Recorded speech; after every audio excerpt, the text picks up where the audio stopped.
senhor já foi líder do governo, presidente da Câmara, coordenador político, ministro-chefe da coordenação política, ministro dos esportes, teve cotadíssimo para a defesa, agora está na ciência e tecnologia. Está gostando dessa nova pasta?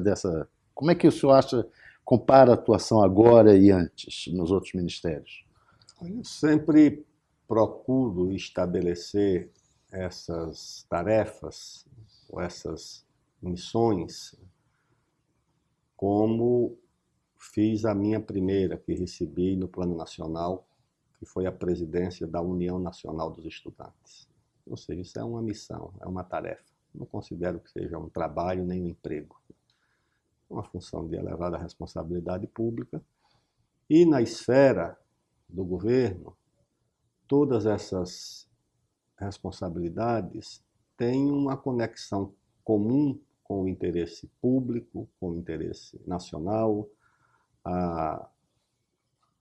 O esporte tinha um desafio, que era fazer da Copa do Mundo uma vitrine para o Brasil, uma projeção da imagem do Brasil.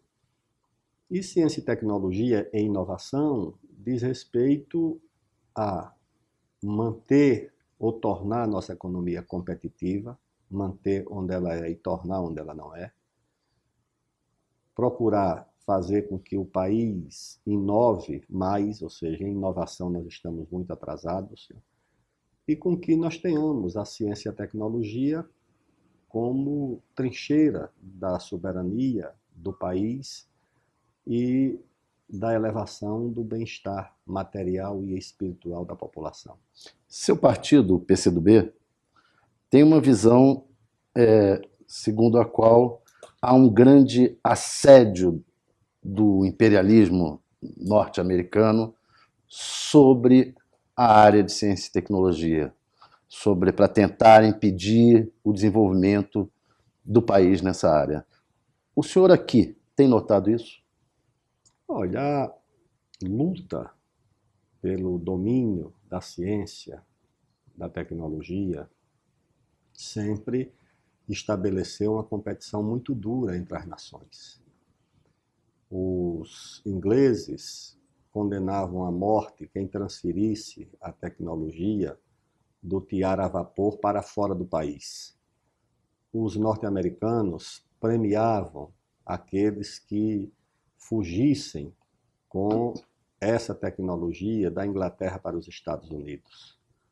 No fim do século XVIII, começo do século XIX, a China era a principal economia do mundo, quando os ingleses, com uma inovação revolucionária, que foi a máquina a vapor, que gerou a indústria têxtil a vapor, que gerou uma marinha de guerra a vapor, tirou da China o lugar da economia e tirou das outras potências coloniais a primazia no mundo e formou um império onde se dizia que nele o sol nunca se punha. Então eu acho que sempre houve uma... Tanto é que em algumas dessas áreas não há reconhecimento de propriedade intelectual, não há lei de patentes. Por exemplo, na área nuclear, não existe proteção para a propriedade intelectual, porque senão quem primeiro registrasse a descoberta da bomba atômica teria resolvido a correlação de forças no mundo.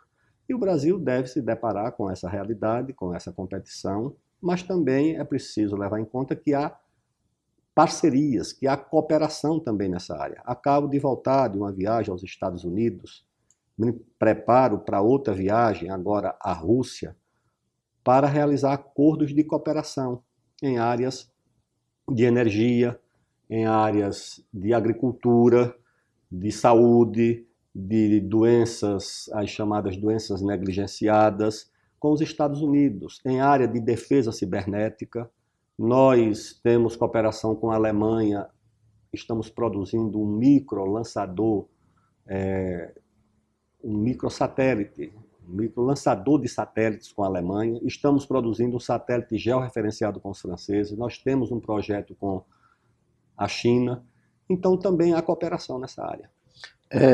O senhor falou aí da sua ida aos Estados Unidos para preparar a viagem da presidente Dilma aos Estados Unidos. As relações agora estão sendo um pouco retomadas, mas tiveram um período muito... As relações entre o governo brasileiro e o governo americano. Muito difícil, e até a presidente adiou a ida anterior lá. Como estão agora e qual é a expectativa para essa viagem da Dilma?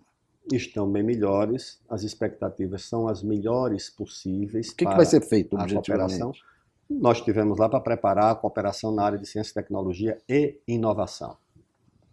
Eles colocaram nas reuniões temáticas mais de 80 dos melhores técnicos dos Estados Unidos em todas essas áreas onde os grupos de trabalho se reuniram. Então, acho que há uma cooperação importante aí. A presidente, naturalmente, é quem vai escolher e definir os temas onde acordos ou memorandos vão ser assinados, mas o que eu posso dizer é que é uma mobilização grande, tanto do governo dos Estados Unidos quanto do governo brasileiro, e também uma ideia que preside essa retomada, que é a seguinte: nossos laços de cooperação com os Estados Unidos são muito mais permanentes, são muito mais estáveis, são muito mais continuados do que os nossos momentos sombrios e difíceis. Como, por exemplo, 64, né, o apoio aqui ao golpe, esse episódio recente da espionagem.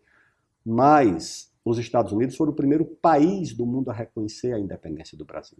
Os Estados Unidos foram o primeiro país do mundo a ter uma representação diplomática no Brasil. O Dom Pedro II foi o primeiro chefe de Estado estrangeiro a visitar os Estados Unidos, sendo nós um império e eles uma espécie de república símbolo da América. A primeira viagem de um chefe de Estado, de um secretário de Estado, aliás, dos Estados Unidos ao exterior, não foi para a Europa, não foi nem para um dos seus vizinhos, Canadá ou México. Primeira visita ao exterior de um secretário de Estado dos Estados Unidos foi ao Rio de Janeiro, foi ao Brasil. O presidente Roosevelt esteve 2 vezes no Brasil, em meio a uma agenda muito exigente, pré-guerra. Ele veio 2 vezes ao Brasil, uma em Natal e outra no Rio de Janeiro. E o acordo com o Brasil foi um acordo que eles consideraram decisivo para a entrada dos Estados Unidos na guerra com a Alemanha. E nós lutamos ombro a ombro na Itália, 70 anos agora foram celebrados. Então, acho que é com esse espírito que nós retomamos a cooperação com os Estados Unidos. O comunista Aldo Rebelo está menos avesso aos Estados Unidos que a maioria dos comunistas. Não, eu estou me apoiando nas virtudes dessa relação. Por quê? Você veja só, quando o Frei Caneca foi fuzilado por conta da rebelião republicana em Pernambuco, do lado dele foi fuzilado um cidadão americano. Quando os rebeldes do Rio Grande fizeram a Guerra dos Farrapos, um dos heróis dessa guerra é um cidadão americano. Quando a República foi proclamada, o Marechal de Ferro, o Marechal Floriano Peixoto, para consolidar a República e fazer cessar a resistência das oligarquias na época, obteve apoio dos Estados Unidos, apoio econômico, inclusive apoio militar. Eu já estou convencido que o senhor está bem pouco avesso aos americanos. Então, essa cooperação na guerra contra os nazistas, é uma curiosidade que depois da Segunda Guerra, o Brasil estava rompido com a União Soviética. E foi o embaixador americano que convenceu o Brasil a reatar com a União Soviética. Depois nós tivemos episódios deploráveis, também por erros nossos, né? Claro que os americanos apoiaram o golpe de 64, né? Mas foi a liderança do Brasil, a liderança civis e parte da liderança militar, que organizou o golpe de Estado. Então, eles apoiaram, né? E acho que isso é uma sombra na nossa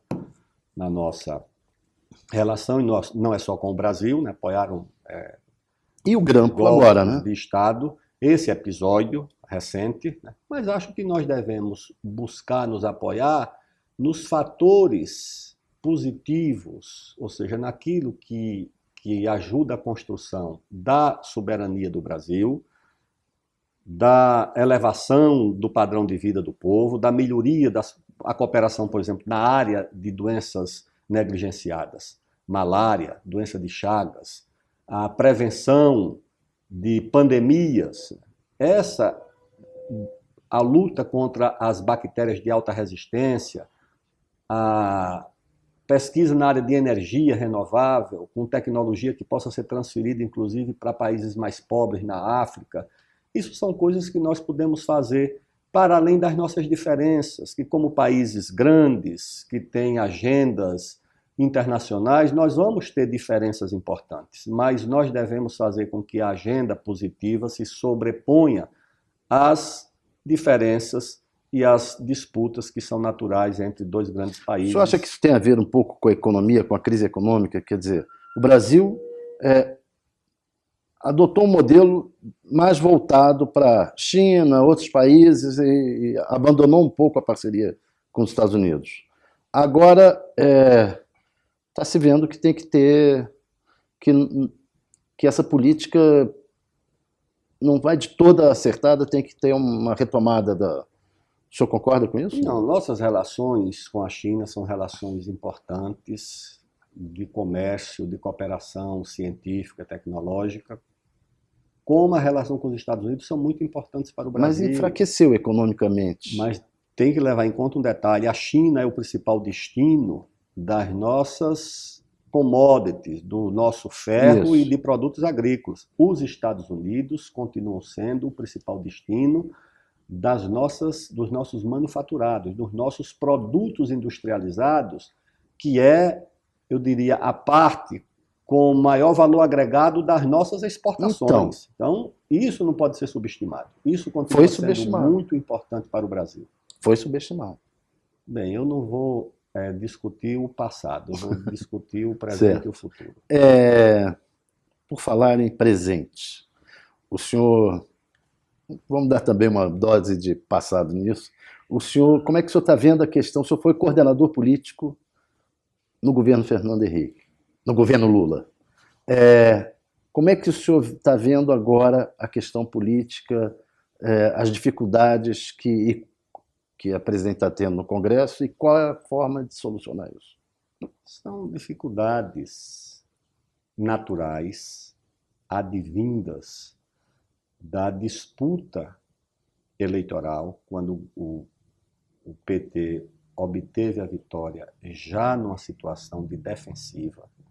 As forças de oposição estavam na ofensiva, saíram da eleição, embora derrotadas, mas com uma classe média muito mobilizada, essa classe média que foi para as ruas, por várias razões e por vários objetivos, uma parte porque perdeu emprego, perdeu renda, porque o país sofreu um processo de desindustrialização, outra parte porque perdeu a eleição e outra parte porque é maluca e acha que os militares podem voltar ao poder, por várias razões.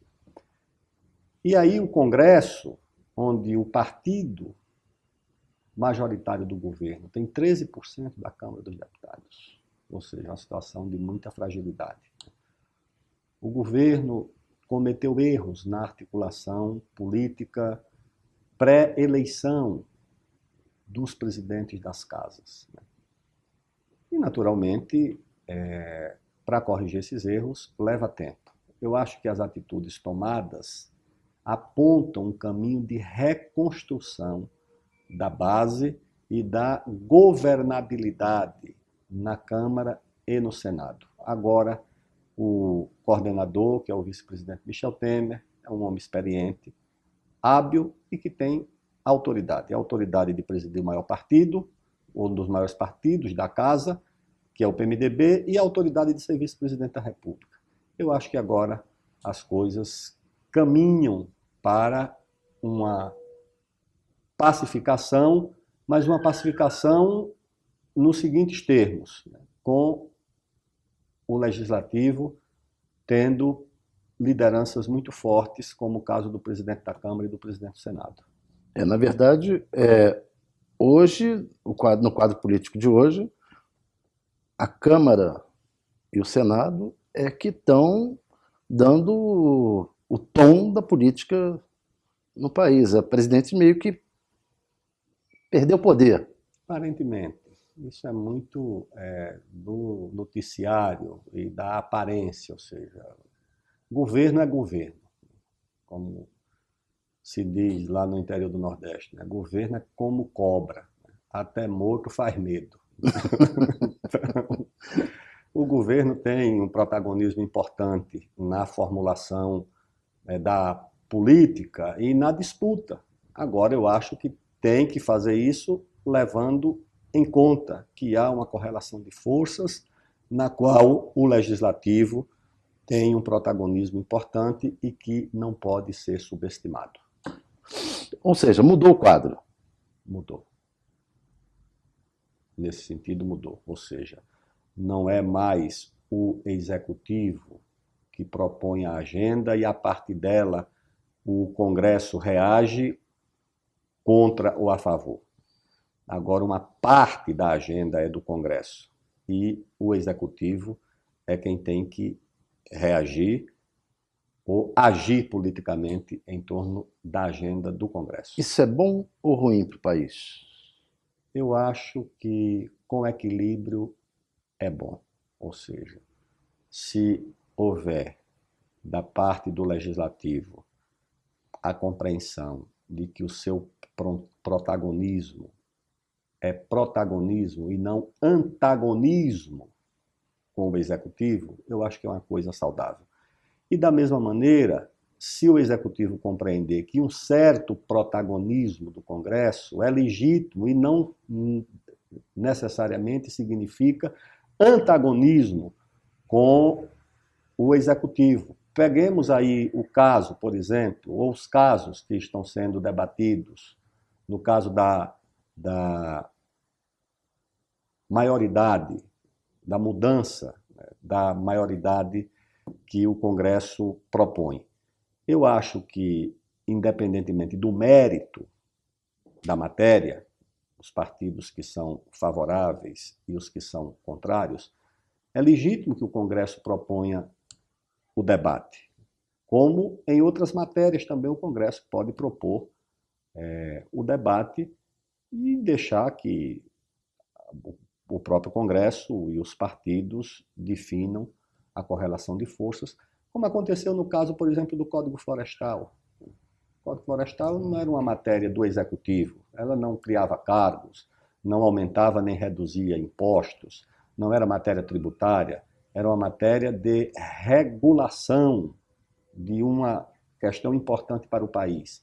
E o Legislativo conduziu com equilíbrio e, de certa forma, com sabedoria aquela matéria. O senhor foi o relator do Código Florestal. Eu fiz a parte menos importante, fui o relator. Mas, quer dizer, o senhor estava falando, houve um erro aí nessa questão de a presidente Dilma se meter na discussão sobre a maioridade penal contra o presidente da Câmara. Ela está comprando uma briga desnecessária, né? Não, a presidente não se meteu. O que a presidente pediu é que ministros da área ou da coordenação política, por ser matéria do Congresso e o coordenador político tem relação com o Congresso, e o ministro da Justiça, por razões óbvias, acompanhassem a discussão. Acompanhassem na tentativa de evitar a diminuição da maioridade penal. Não, na tentativa de encontrar uma solução de equilíbrio, certo?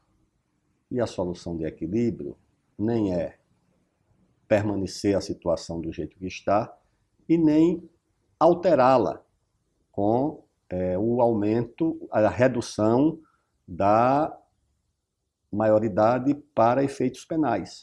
O senhor falou que houve um erro na eleição dos presidentes das duas casas. Dá para o senhor explicar que erro foi esse? Eu creio que nas circunstâncias das eleições, com o PMDB sendo um partido da base, protagonista da eleição com o vice-presidente no caso do presidente do Senado, um aliado que fez a campanha da presidente, e no caso do deputado do partido e um homem muito próximo do vice-presidente, deveria ter se buscado uma composição para se evitar uma disputa que gerasse sequelas como, infelizmente, gerou. No caso do Senado, até que houve essa composição, mas no caso da Câmara houve uma disputa que deixou sequelas importantes. O senhor faz parte do grupo de coordenação política do Palácio. Qual tem sido a sua atuação nesse grupo? O que o senhor tem... Seu partido parece que está tranquilo, está votando tudo com o governo, é dos mais fiéis. Mas o senhor está cuidando só do seu partido ou está ajudando em outras coisas lá? Quando eu sou chamado, dou uma opinião, faço uma observação, como os demais integrantes desse... Mas conversa com parlamentares, liga para eles, pede voto, não? Não, eu converso sobre temas do Congresso, porque, embora não seja mais deputado, tenho ali muitos interlocutores, então eu converso sobre assuntos do meu ministério e assuntos do Congresso. Tenho feito isso com certa regularidade. Voltando um pouco para o seu ministério, Ciência e Tecnologia, e a base de Alcântara? Como é que está a coisa lá? Deu errado o acordo com a Ucrânia, não foi bom, né? A base de Alcântara é a melhor plataforma de lançamentos de satélites do mundo. A posição geográfica dela. A posição geográfica é muito favorável. Rivaliza com a base que a União Europeia e a França mantêm ali na Guiana Francesa. Então a nossa base é muito favorecida, é muito privilegiada pela sua posição. Os lançamentos são mais econômicos e mais bem-sucedidos. E nós tentamos acordos com vários países. Tentamos um com os Estados Unidos, que terminou parando no Congresso, e tentamos esse com a Ucrânia. Enfrentamos dificuldades por conta dos custos, da viabilidade comercial e financeira. Isso nós comunicamos aos ucranianos, e o desfecho desse acordo, por ser acordo internacional, está a cargo do Itamaraty. E qual vai ser a solução que o Ministério da Ciência e Tecnologia aposta? Então, a solução, e aí é o Itamaraty que tem essa Sim, mas é importante para a sua pasta. Não, o tipo a responsabilidade nossa é escolher entre as várias alternativas um destino importante, além de ser a nossa base própria, porque nós temos um programa espacial, de partilhar com parceiros a situação privilegiada para fins comerciais. E isso está como agenda aberta para o Brasil. Não há uma estratégia definida? Qual é? A estratégia é buscar parceiros comerciais para uso comercial da base, além do uso para o nosso programa espacial. Qual é o nosso programa espacial? O programa espacial completo do Brasil é lançar um satélite brasileiro com um veículo lançador brasileiro de uma base brasileira. Isso é uma coisa, e tem uma área destinada para isso. A outra área é também usar Alcântara para parcerias comerciais, aí não é de transferência de tecnologia, parcerias comerciais, ou seja, um país tem um satélite, o outro tem um foguete, e lançamos de Alcântara, com vantagens para os três, para o detentor da base, para o detentor do satélite e para o detentor do foguete. Nós podemos fazer isso com os nossos próprios foguetes, com a China, nós podemos fazer isso com um satélite que estamos fazendo com a França, com o foguete que estamos fazendo com a Alemanha, ou seja, a possibilidade de uso da base de Alcântara é muito vasta. Parte desse objetivo, o senhor falou aí, é que a gente tenha o nosso satélite lançado com o nosso foguete. Isso sofreu um baque com aquele acidente lá atrás em que morreram técnicos, Acho que em 2004 especialistas. houve um acidente lamentável, aquilo interrompeu um ciclo vitorioso nosso, mas nós retomamos depois, e o programa avançou bastante e estamos nos reaproximando do cumprimento desse programa, ou seja, de ter o satélite, o foguete e já temos a base. Tem prazos? Nós preferimos não trabalhar com prazos, mas é algo para os próximos 4 ou 5 anos. Em 4 ou 5 anos a gente vai ter um foguete nosso lançado, um satélite nosso lançado por um foguete nosso. Certo. Ministro, muito bom. Agradeço ao senhor. Alguma coisa mais que o senhor gostaria de colocar? Sim. Renovar a alegria de rever o talentoso e brilhante jornalista Thales Faria e dizer que é uma honra poder reencontrá-lo. E até breve. Obrigado. Até breve.